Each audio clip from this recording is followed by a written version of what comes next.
In this video, I'm working on the Smoking Spaceman. It's the vintage tin toy robot, and I'm adding an external power supply connector to the rear. I'll show you where that goes on this particular robot, and I'll also talk about why you might want to do it and where you can get the parts if you did want to do it.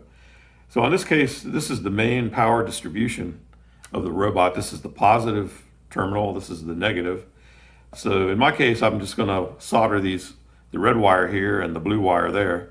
And so I've got this wiring harness that's zip tied here to this pre-existing hole in the case.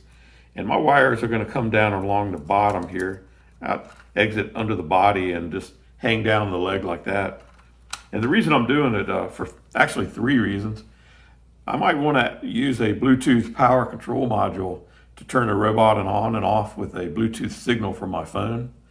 Or I could just plug it into a power supply and have it tethered and control the robot with a on-off switch remotely. And say if I wanted to have a display of the robots and I didn't want to actually go up and physically touch the robot every time I wanted to turn it on and off. And the third thing I might want to do with this is have it power some external device that the robot might drag around with it or be equipped with. So those are the reasons I'm doing it, and I'll show you how to make these harnesses and where you can get the connector parts if you want to do it yourself. Okay, so here's the IDC connector that comes standard on a lot of these lithium-ion battery packs. This is the part number from DigiKey in case you want to do the same thing. So now I'm going to terminate the wiring onto this connector. So I like to hold it still with something since it's such a small connector. So on these connectors, you start with the push the wire into the back there like that. In the thermal molded plastic, it sort of has a provision to capture the wire, and I guess it's like a strain relief. Then you use a small screwdriver and just force it into the barbs of the connector, and that actually it cuts through the insulation and makes connection with the wire inside.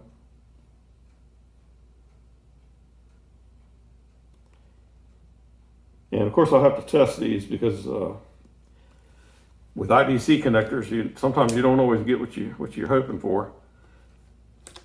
They're not always guaranteed a 100% reliable connection, especially when you're not really using the correct termination tool like I'm doing right now. But I've had pretty good luck with this.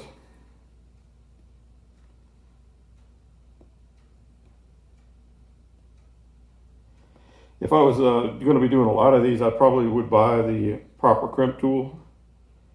It'd probably save a lot of time.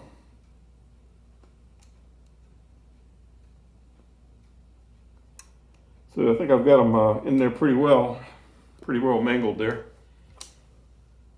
So then the next thing is I'll just pull these out about maybe 8 inches and trim it. Then I'm going to put it in a power tool and twist the wires.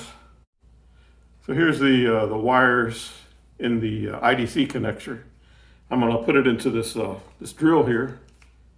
You just chuck it in gently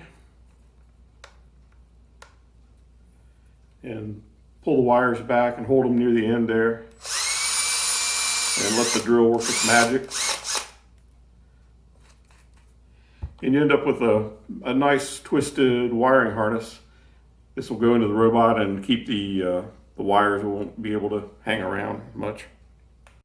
Hey, I hope you've enjoyed the video on the Smoking Spaceman, the vintage tin robot, where this time I added an external lithium-ion power supply connection, so I can have an external battery or actually power something else that the robot may be connected up to.